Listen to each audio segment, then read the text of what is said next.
Hello, welcome to another session of the Change Exchange, where we talk about life and we talk about changes and decisions and how we make them and sometimes how they make us. And my guest for this session, Professor Adam Habib, the Vice-Chancellor of Wits. Welcome. Thank you very much. Thank you for finding time in a busy schedule, busy schedule. You started out doing BSc and then changed in the middle. That is already a big decision at what, 18, 19? Yeah, about 18. Yeah.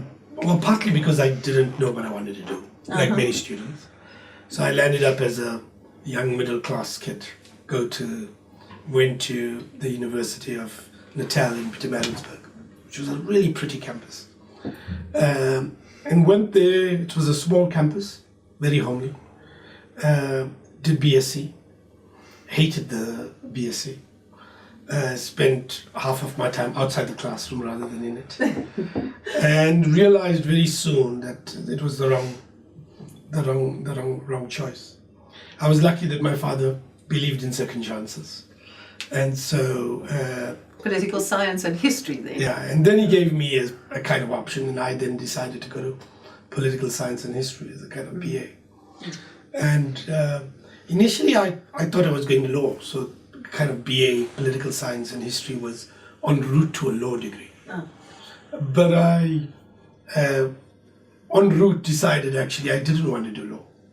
That I wanted to go into an honors degree and a master's degree and a PhD, and all was by chance rather than by design. So you didn't set out to be an academic? No, I didn't. I first thought I'd do medicine, science. Decided I didn't like it. Then decided I wanted to do law and started a BA towards that degree. Was terrified at the prospect of having to do Afrikaans and Latin actually. Those were the equally foreign languages in KwaZulu-Natal. They kind of freaked me out. But en route I began to enjoy political science. I was politically active. I was involved in the trade union movement. I got involved in political parties. I got fairly politicized in my university years. At Maritzburg already, or at Wits later? No. At Maritzburg already I had become fairly politicized. In my second year, I started teaching at a place called Second Trust. And the Second Trust was an NGO that really was an educational structure that provided support at multiple levels. I was employed in a program that was meant to assist teachers in providing them with resources so that they could teach in classrooms, particularly teachers in schools in African townships. But while I was there, I got involved in working with the trade union movement, because Second Trust also worked with trade unions. And we basically ran a whole series of literacy campaigns for teaching people how to read and write. And I would spend a fair degree of time in those kinds of classes. How did that change your view of South Africa and South African society? It fundamentally changed me. I mean, I got recruited, to be honest, I got politicized in school. I was in standard 7, so grade 9, and had just walked into high school. My first year in high school, and there was a school boycott in 1980 that lasted 7 months or 8 months. And I thought it was kind of cool, so I went out and got politicized as a result of that, and began to start reading about Steve Biko and Nelson Mandela. But eventually I landed up being recruited by a guy called Kader Asmal, who had been in Robben Island. But he belonged to something called the Unity Movement, and the Unity Movement was largely based in the Western Cape and the Eastern Cape, largely made up of teachers. But a very kind of principled organization, and that's how I got involved. Landed up into university, was involved in, if you like, the Tricameral Parliament campaign against it. Landed up in university and then got involved in Second Trust. And Second Trust kind of introduced me to mass movement politics, the big trade union movement, the issue of class politics, the issue of shop floor politics. But it all happened in about 85, 86, which is the declaration of the state of emergency. And very soon after that, the place that I used to work at, Sackett Trust, got raided regularly. And as we did these programs in the union movement and then with youth groups, we got raided fairly regularly. And then in the state of emergency in 1986, I was detained for 2 weeks, I think it was, under the state of emergency regulation. And that was my kind of year in university. And so I got very politicized very quickly. I think we all forget how different the country was. It was fundamentally different. This is why when I kind of engage students and they say to me, we're engaging in a apartheid discourse. I say, really? Do you have any idea what apartheid discourse was? Do you have any idea what apartheid activities meant? Do you have no experience of this? When people say that they were abused by security on the campus, I think we must take that seriously. But do you have really any idea when you describe that as equivalent? Do you know what it was to be in solitary confinement in prison, you know? So those kinds of things.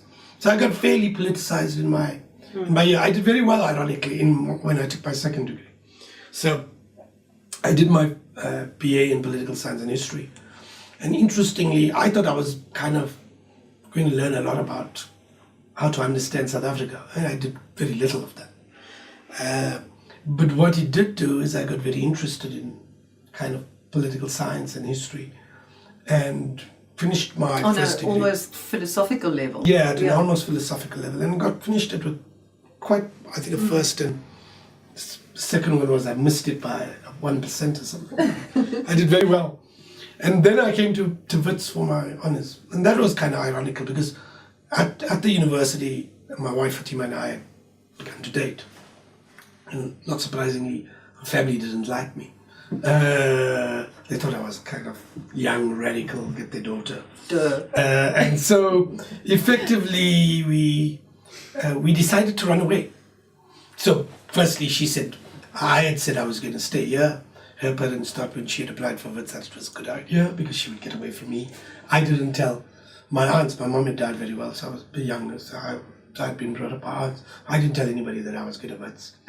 And she went and settled down at Wits. And a week later I said, bye, I'm off to Wits. I applied quietly, etc. And so I went to Wits, and I've always laughed and said Wits was like a kind of refugee of love. You know, we had kind of escaped. But then suddenly you were completely on your own because That's right. You said somewhere that your aunts were very protective. They were very protective. My mum had died when I was 10, so they kind of brought me up. I was the son of the eldest brother. And you know, it's kind of all my aunts were spinsters, so their entire lives were driven by the nephews of the brothers, and they were very protective. So what was the experience like to get to Wits and now you're on your own? And now I was on my own, and it was interesting. So the first thing I did is a buddy and I decide we're going to rent, pull in and actually have a flat together. And we decided to have it in Fordsburg. And he was not Muslim, and I was Muslim. And so I managed through, I don't know, a whole series of family networks, got a flat. And of course, we didn't even think about this. And he came to stay with us. And for some reason, they didn't allow non-Muslims to stay in the flat. So we got kicked out. I think it lasted like 3 days or something like that. And they put us out of the flat. Now, so that brought the whole thing home to you. Absolutely. You suddenly realize that actually these divisions Yes. are not racial, they're also ethnic, they're religious, they're multiplicity. Eventually, I kind of, with another friend, he then managed to get an apartment with somebody else, and a friend and I decided to rent a place in Nansfield on the edge of Soweto and Eldorado Park. It was really a farm. And I'm sure it was controlled by someone associated with the Black Consciousness movement and the churches. And there was a big caravan there. And somebody told me, never ever look at the caravan. And we never did, but kind of funny. There was all kinds of contraband literature and other things stuck in the caravan, but we lived in this farm. And it just shows you now you think it's dangerous. And South Africa was relatively dangerous in 85, but it was in a different kind of way. We lived in this farm, 2 blokes, Huge place. None of it was developed yet. And sketch a picture of Wits in 86. So Wits was very politicized. Yeah. Walked into this place and I was shocked at the politics. It was far more politicized than Shocked in what way? That it played such a big role? yeah, that it was so political. It was so substantive. I remember the first debates that I went to between academics and Wits, who were like superstars in those days. People in the trade union movement were walking through Wits all the time. Black students were a minority. I mean, a serious minority. Yeah. We forget this now. Black students in Wits are about 78%. Then it must have been 10%. Yeah. Less than that even, 8-10%. And I was a kind of a minority in multiple ways. I was a minority because of my racial background in a largely white institution.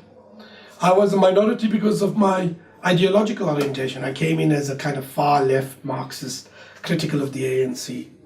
But the mainstream politics on the campus was NUSAS and black students and ANC alike, and that was it.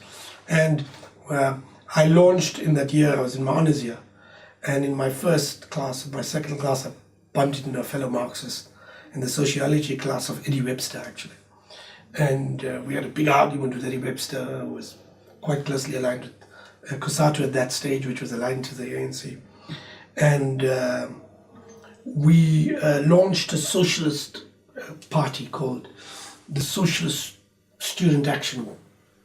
And we had battled to get it registered because the SRC wouldn't register it because it wasn't ANC. And eventually we managed to get it registered. Yeah, so once again, you realize that things are much more complicated. It's not just all of us against the government. Yeah. It was multiplicity of Yes. these divides. Yes. So that's when I came to my introduction to Wits, actually. And when you went to New York, how did you experience that? You were So- there for 3 years. Yeah, so I mean, New York was a very interesting thing. So what had happened is, firstly, I was at Wits, finished Wits, and I qualify as an honors student.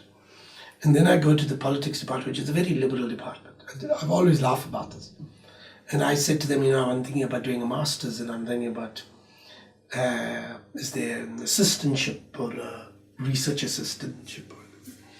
And the guy said to me, I don't think you need to be here. I think you should go to the University of Durban-Westville. Why don't you go there? Because University of Durban-Westville was an Indian university. I'd never been to the University of Durban-Westville. This guy was a kind of liberal scholar and kind of showed me the contradictions of liberalism in those days as well. He still put you in that box. That he still put me in that box. And so I don't really, this thing, but actually a position opened up. And it was a kind of junior lecturer where you lecture part-time. And so I applied and they said, come. But I decided I was not going to study at UDW, so I was going to study at UKZN. I went back to Pietermaritzburg. So I would work, I travel every day from Pietermaritzburg to Durban, go and teach, but I do my master's degree at UKZN. And that's what I did. And so I got very quickly there, landed up in 89, taught for a while, 6 months, and then I got a full-time junior lectureship. But it was about the time in 1990, things were changing. UDW had just got a new Vice-Chancellor, J.R.M. Reddy, first black Vice-Chancellor. There's lots of activity, and the union movement was very active at UDW, and I became a member of the union movement. And I became eventually General Secretary of the union movement. It's exciting times. It was exciting time. And at one of those in 1992, the Iraq War happened. And as the Iraq War happened, there was lots of protests, and I was involved in organizing protests against the Iraq War. And at one point in the debate at the university, we had invited the Consular General, the American Consular General, to come and debate, and I was asked to respond.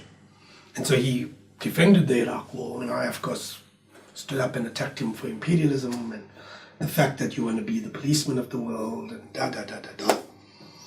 And we had quite a roaring debate. A robust argument in the public forum. Yeah. But a couple of months later, he wrote to me and said, we've got the Fulbright, would you like to apply?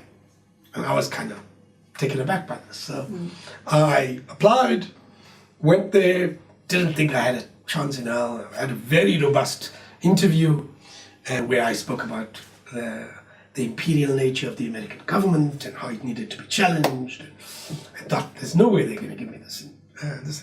And then they gave me a Fulbright scholarship for a master's, but I already had a master's, but for 1 year.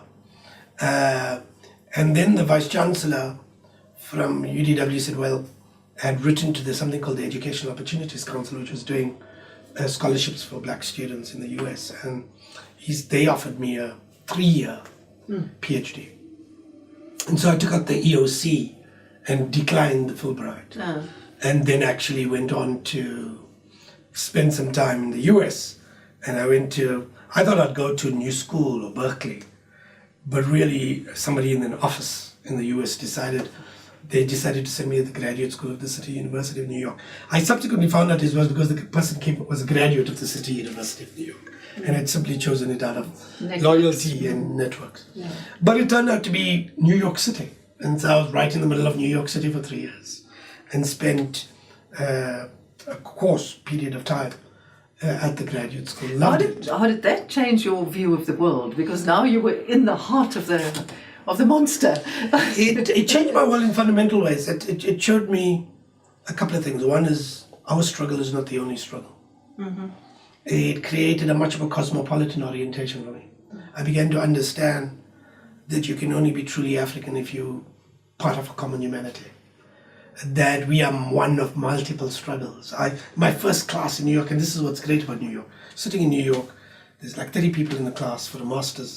Well, it was a PhD program, but this course was taken by both masters and PhD students. And I must have had 17 to 20 people from outside the United States. Sure. I had a gorilla from El Salvador, somebody who was the head of Amnesty International in Panama. There were a couple of students from Turkey, some guy from the Kurds. There was you just interacted, and I learned more from engaging other students and grumbling and fighting and arguing with them than I did from anybody else. The EOC was a very luxurious scholarship. It paid for me completely. I didn't have to work, which meant I could study. I finished the program flat out in 3 years, thesis and all. Did you ever consider not coming back? It never actually entered my mind. This was 95-ish. Yeah, it was 94-ish. 94-ish. 94, I was utterly astounded that I was not in South Africa and the elections were taking place. I was just I remember the first thing that they actually do is, I wrote when you line up in the EOC and in an orientation week, they have this thing. And I said to them, I wrote in my thing that I have to, if something had to happen to me in the United States, I wanted to be buried in South Africa. I want my body transported back home. So it never actually even occurred to me. It wasn't even part of the equation. My eldest son was conceived in New York. He wasn't born in New York, but he was conceived in New York. And Fatima and I, we had medical cover. I still had a year and a half in New York. And I said, no, I'm going back home. I'm going back a year earlier home. The first breath my son takes will be African air. It's a kind of romanticized illusion. Remember, this is 95, the changes happened. So we got on a plane 1 year ahead of the schedule of the scholarship and flew back into South Africa. And came and I wrote my thesis here. And then went back to defend as opposed to this. So it was a fascinating, It was a fascinating period. It changed my life. It gave me a cosmopolitan worldview. It allowed me to understand how struggles play themselves out in multiple ways. And that your truth is not the only one. And my truth is not the only one. So there was it transformed me in little ways. Fatima worked while I studied. Got me to understand, don't assume that men will always earn the most, actually. She earned and I was supported. Or women would always do the cleaning. Or women would always do the cleaning, It was all of these things that we learned, but it fundamentally changed us.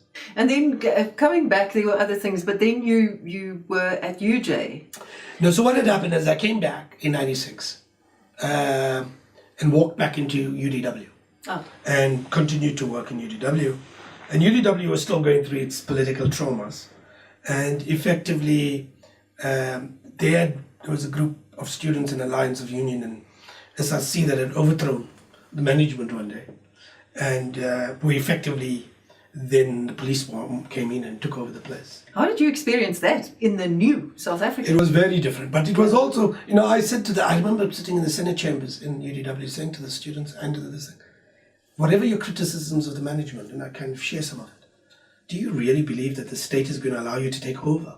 I mean, are you really this thing? But eventually the state did move in. It divided the university community, and it's an experience that informs much of what I do at Wits today. Sure.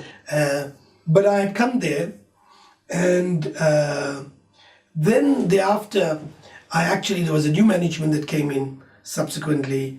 The union movement was really, the community, the Wits the UDW community was really shattered by that. And I joined, effectively I assisted management with restructuring the academic program. Jonathan Jansen, who was still there, he had joined and he was the Deputy Vice-Chancellor. I was simply an assistant from the academic staff. And we worked for 2 years at that. Yes, how exciting. And got that going. And then as usual, the management was kind of self-focused and internally focused in ways that at this thing, there was all kinds of divisions. And eventually there was, I remember applying for the deanship and got the job, actually recommended. But the Vice-Chancellor wouldn't appoint me because we had an altercation, even though I was chosen by the selection committee. And I was also the member of council and I decided to leave. And I went to the University of Natal, just across the hill actually. And at there, I launched something called the Centre for Civil Society. And launched the Centre for Civil Society, and at the same time, I was simultaneously offered a job at the HSRC. Mm-hmm. But I decided to take a part-time job at the HSRC. So the Centre allowed me to do a small 20% of my time with the HSRC. And I launched, if you like, I became a professor in the School of Development Studies. I was the founding director of the Centre for Civil Society. And effectively I worked a little bit at the HSRC and did those three things in kind of simultaneously. And the centre was enormously successful. We did a huge study on social movements. Mm. We did a huge study on philanthropy and giving in South Africa.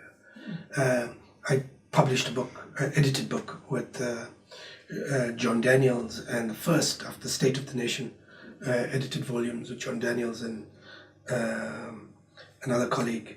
And all of this got done, and the centre was very successful. The School of Development Studies was very successful. So how did it happen? And then I was offered the directorship of the Democracy and Governance program at the Human Science Research Council by Mark Hawken.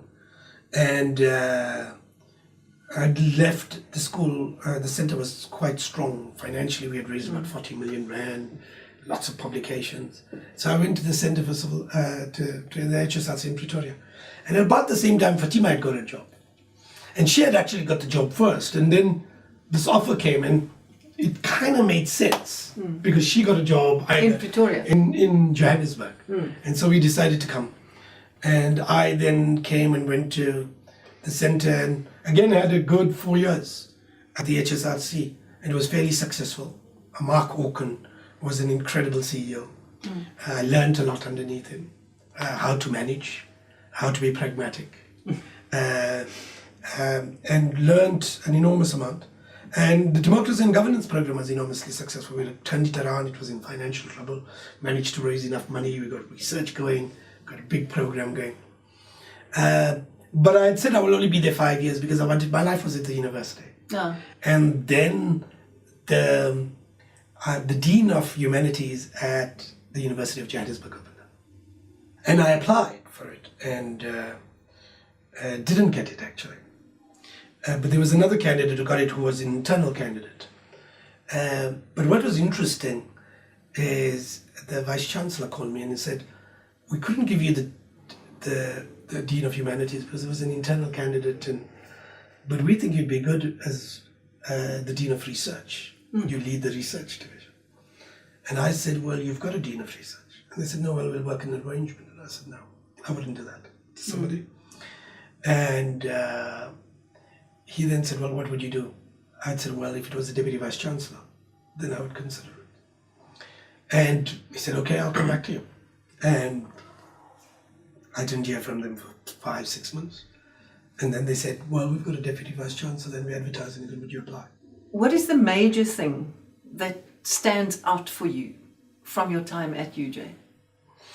So UJ was, again, an enormous experience. I mean, all of these things will fundamentally change me in important ways. Yeah. So UJ, I came in, it was the old RAU, so a very strongly Afrikaans institution, just been merged, and it was in the throes of the merger.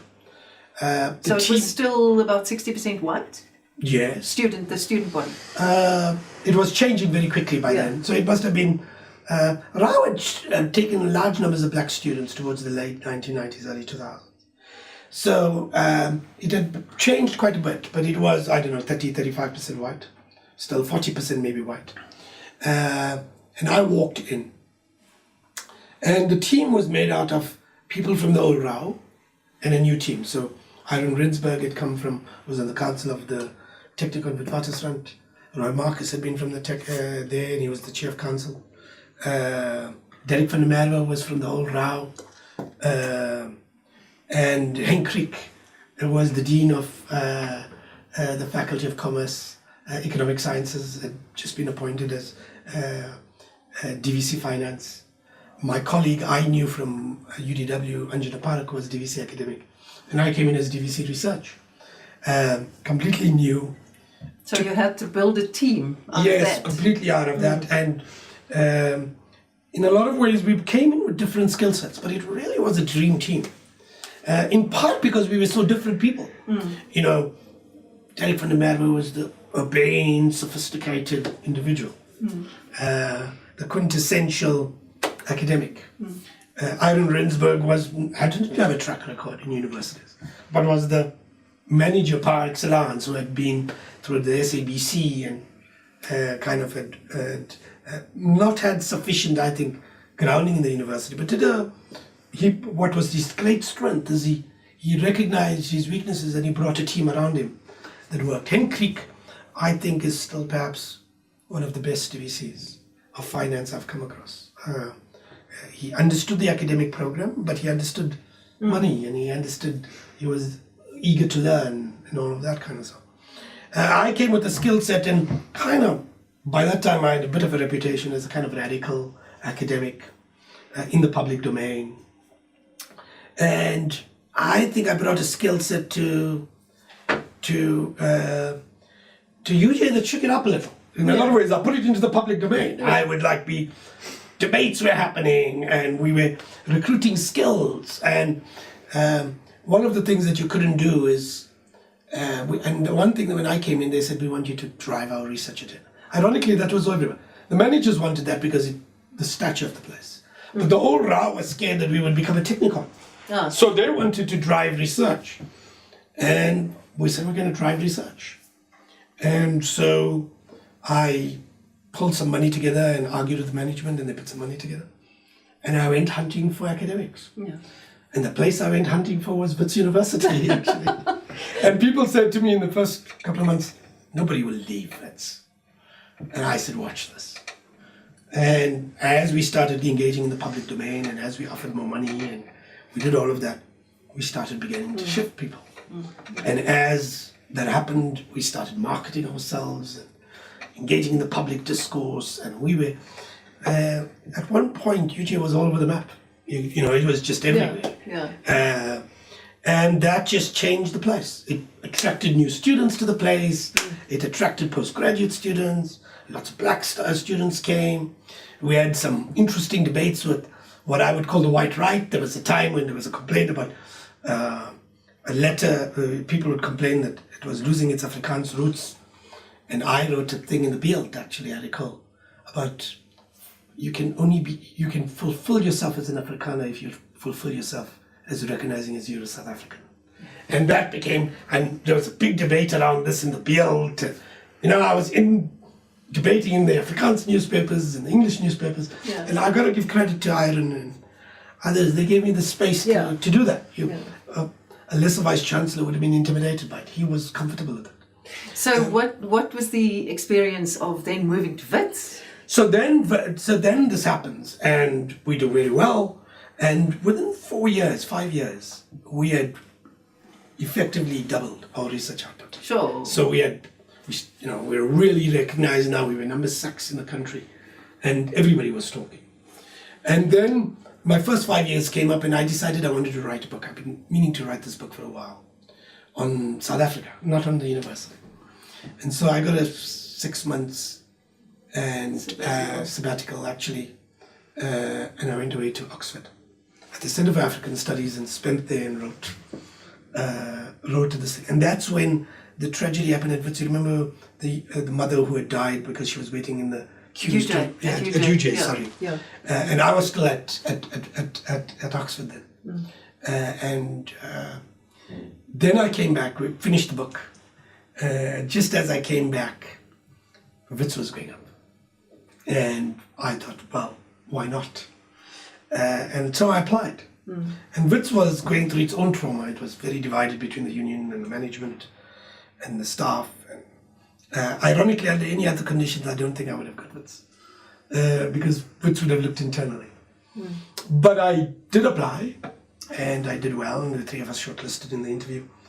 And the interview went well, and the presentation went well. And by that time, I had a bit of a reputation, and I had the added kudos that I was part of a team that had transformed UJ, and so was offered the job. There was one question that one member of the council asked me: will I continue engaging in the public domain as much? My answer was yes, but in a different way. I probably wouldn't do as many interviews, but I would write issues because in Jabulo in Ndebele from UCT does. And if you want to be a leader, I said this to them. If you want to be a Vice-Chancellor of a research-intensive university, your responsibility as Vice-Chancellor is also to engage in public discourse, to inform in a thoughtful way. And so that's how I came to Wits, and Wits was an enormously fruitful experience.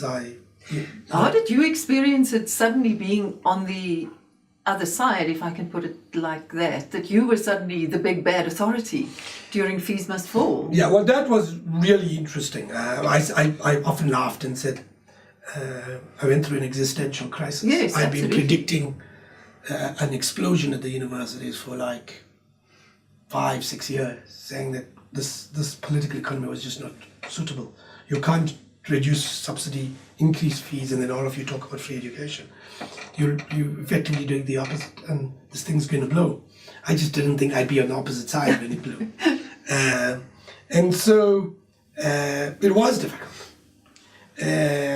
But my position on Fees Must Fall has been, I came out openly saying, I support the demands of the students. I think that they have a legitimate demand. And you did that from day one? I did that from day one. I did say, however, that how you conduct the struggle is also going to be different. If you try and burn buildings, I will come down like a ton of bricks. If you try to permanently shut us down, I'll come down like a ton of bricks. But if you want to march to the union buildings and you ask me to march with you, I'll march with you. That didn't take well, but because actually there was what I call a faction of the student movement that was enamored by spectacle. It did. That's beautifully put. And so they effectively, for them, it was too complex a struggle. They wanted the bad management in the state and the progress of this thing. And the way this was playing out was just not that way. And they would make demands that were just impossible to sustain. I must say, with every one of the individuals, bar one or two, at an ordinary level, I had a wonderful relationship. They would come, they would be charming, they would be good. In Kaibo Lamini, who often attacks me on the television station, would be saying, Habib is a terrible man, and then he'll send me SMSs saying, please don't listen to me, I love you, you're like my father. I would have all of these kinds of things. I've got all of those things with me. It's What worries me is people believe politics in South Africa means you say one thing to the people in the public domain and you do something else privately. I think it's a very dangerous politics. I think it is precisely what It has no integrity. That's right, and that's why we'll end up with a Jacob Zuma. Yeah. That was part of the problem with this. So it was hard. What also was difficult was that I was at the center of it. So this was a you became national. the poster boy. I became the poster boy of it. Partly because not only I was Vice-Chancellor of Wits, I was the chair of University South Africa. And whether you like it or not, Wits University captures the imagination of people in a way that others don't. And so that was there. But then I was part of the negotiations with Jacob Zuma. I was part of the negotiations with Black Against Monday. I was part of the negotiations with the student movement. And basically, I found myself having to navigate a struggle that wasn't of my making. The causes of what not my making and that I'd been predicting, and I was saying, how do you engage in the struggle to protect the university, but yet still allow a legitimate campaign to emerge and evolve in a way that leads to a progressive outcome? And that was the dilemma that I was confronted with in 2015. And it was that getting the balance right between engagement and security. The demand that the students were putting forward and recognizing that compromises were required. And it was that entire thing. So you would see in 2015, I sat that entire night. People say I was forced to. Actually, I wasn't. I had security right around me. I'm writing a book about this now. And actually, I'm recollecting all of this. The security, the car was waiting for me when they said, let's go. And I said, no, let's see this through. When the council members, my chief of council phoned me and said, I want to join you. I said, I'm going to sit here the night. If you come, you're going to have to sit the night. We're going to see this through. So that was there. The fact that I sat on the floor. Yes. The students brought me chairs. I said, no, let's sit on the floor and let's talk. These were voluntary acts. In 2016, and even late 2015, after the 0% was given, there was a second demand, which was insourcing. And again, I agreed with the demand. People were paid terribly. But I said it's going to come at a cost. And there will be consequences. We will have to cut finances in the academic program. And then we ended up 2015. I had to bring in police at the end of 2015. But it ended up quite quickly. 12 days, the students had achieved in 10 days what vice-chancellors had been debating with the state for 10 years. But 2016, when we started, you could see there was a dissent. The movement had become factionalized. A group had decided that they wanted to permanently shut down the university. They had decided that they will not allow registration to take place. And the people who were being most affected were the poor. Because rich people had credit cards they could register via online. Poor people couldn't.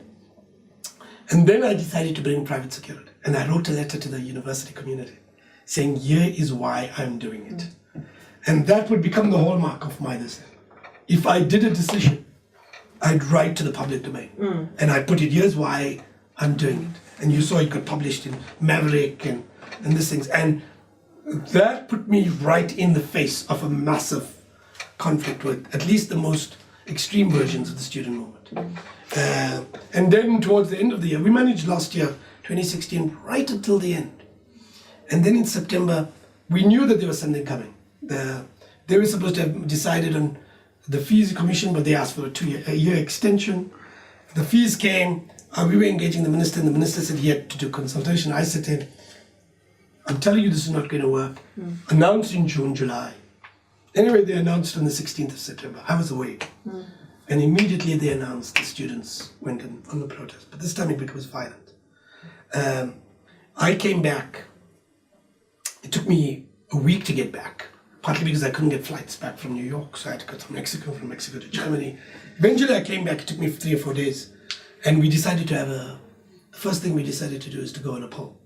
Have a poll. You say you represent the student community. Let me ask the students. And the SRC was opposed to that. They took us to court to try and prevent it. It was astonishing. I saw the student movement had more lawyers than the university had. I thought to myself, how the hell can you afford this?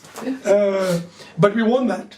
And then we decided to open, and the students then decided it would be a protest. And then, but I had at the same time spoken to some previous leaders of the Black Student Society, Sipho Maseko, and effectively Chieko Moseneke, and said, would you serve as a back channel to the students? And on the first day we had that action and some student protests and tear gas, and they gave me, they came back and said, the students have come to us and said, if you close for this week, they'll come back next week, but that you show solidarity with them. So we agreed. I closed for the week.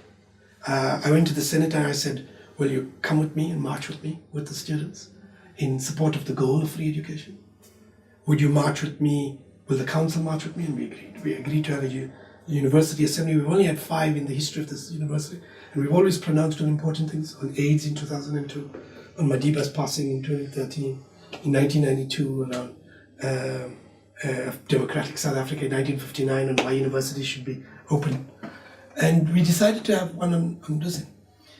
And 2-3 hours before the General Assembly, I get called, the mediators come to my house, and they say, or at least the university house, and say to us that the students are pulled out. They say they won't go back next week, and they're going to disrupt this meeting. Clearly, there was a faction of the student movement that was taking instructions from the outside, who couldn't have matters settled because there were other political agendas. And then we decided to open. I called a council meeting. I said we'd cancel the General Assembly. But your background as a troublemaker yourself, as a young person, and in the unions and so forth, that actually trained you. It gave me an understanding. Often I could predict how they were going to play this. Yes. So we effectively went to, we decided to open, got the police, planned it. It looked bad. The first 2 days were hard. It was hard. I sat at the window when we gave the instruction and said, please don't anybody get killed. Last thing I need is some young child killed. But we brought it. The actual protest lasted 3 days. And within 3 days we had brought the campus back in order. And it was a hard decision. Yeah. But frankly, people say to me, how could you do that? When 5,000 students graduated in March this year, they wouldn't have graduated without that decision. Yes. You make hard decisions, you make hard choices. And I said, I hated the decision. But when you take on a job, you fulfill the obligations of the job.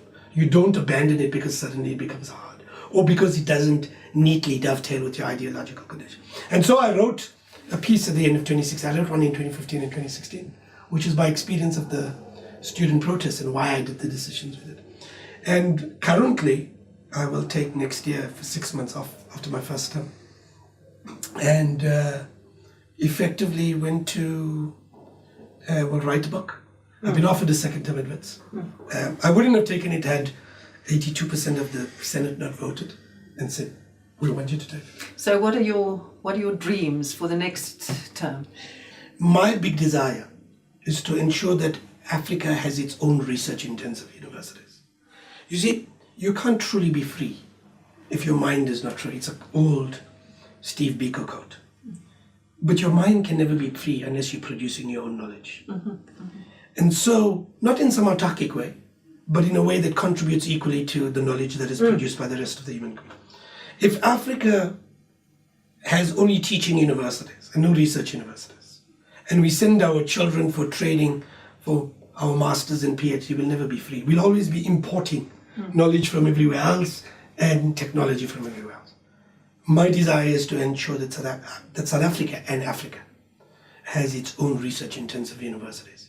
It must have the equivalent of its Oxfords, Cambridge, Harvards, Stanfords, etc. Zurich, University of Tokyo, Peking, etc. It must have its own. And that's my argument with Fees Must Fall. That don't engage in the struggle in a manner that destroys this university, so that for future generations we don't have a research. That's for me and that means shifting Wits into largely a postgraduate institution, or at least 50-50, 45 maybe, 50. Making sure that we produce large levels of research. That to produce global research doesn't mean you have to imitate Western institutions. Ironically, you want to conquer your local. And I learned this from the apartheid state, actually. Ironically, the apartheid state created universities that were cutting edge in deep level mining engineering. Why? Because they took their problem, which is deep mines, and they took the world's best knowledge and applied it to that, and in the process innovated Built something new. and built something new. And it seems to me that that's what we've got to do. But we have to do it in multiple fields, in health, in engineering solutions, in software engineering, in the fourth industrial revolution, which is about robotics and artificial intelligence. All of those, unless we are at the cutting edge, we will never be free. And that's, for me, the big dream. For not only Wits, but 5, 6, 7, 8 of our universities that we operate at that end. May it happen. Thank you. Absolutely. And thank you so much for your time. It's a pleasure. I want to say God bless you. Well, thank you very much. I really appreciate it. Until the next time, and do come back to us. Goodbye.